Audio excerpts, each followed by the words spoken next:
Hello. അപ്പോൾ ഇന്നലെ വൈകുന്നേരം നല്ല ഫ്രഷ് ചെമ്മീൻ കിട്ടിയിട്ടുണ്ടായിരുന്നു. അപ്പോൾ നമ്മുടെ അമ്മയ്ക്ക് കൈക്ക് പണി എന്ന് പറയാലോ. കാരണം പാവം കുറേ നേരം കഷ്ടപ്പെട്ടതൊന്ന് ക്ലീൻ ചെയ്തെടുക്കാൻ വേണ്ടിയിട്ട്. കാരണം നല്ല പൊടി ചെമ്മീനായിരുന്നു.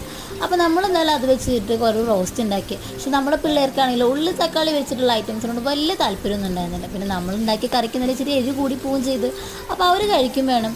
അപ്പോൾ നമ്മളിതിൽ മുളക് പൊടി ആഡ് ചെയ്യാതെ ഇച്ചിരി മഞ്ഞൾപ്പൊടി, ഗരം മസാല, ഉപ്പും കൂടി ചേർത്ത് നമ്മൾ കുറച്ച് നേരം മാറ്റി വയ്ക്കുകയും ചെയ്തു. 10 മിനിറ്റ് നമ്മൾ റെസ്റ്റിന് വെച്ചു.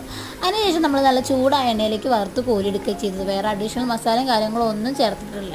പിള്ളേരെന്തായാലും നല്ല സൂപ്പറായിട്ട് ഇതിൻ്റെ കൂടെ ചോറും കൂട്ടിയിട്ട് കഴിക്കുകയും ചെയ്തു. അവർക്ക് എന്തായാലും നന്നായിട്ട് ഇഷ്ടപ്പെട്ടു. അപ്പോൾ നമ്മുടെ വീഡിയോസൊക്കെ ഇഷ്ടമാവുകയാണെന്നുണ്ടെങ്കിൽ ലൈക്ക് ചെയ്യാം, സബ്സ്ക്രൈബ് ചെയ്യാൻ മറക്കം ചെയ്തിട്ടാ. അപ്പോൾ ഇതിൽ എന്തെങ്കിലും അഭിപ്രായങ്ങളും കമൻറ്റും കൂടി ചെയ്യാം. അപ്പോൾ ഓക്കെ, നല്ലൊരു വീഡിയോ ആയിട്ട് വീണ്ടും കാണാം. Okay, by.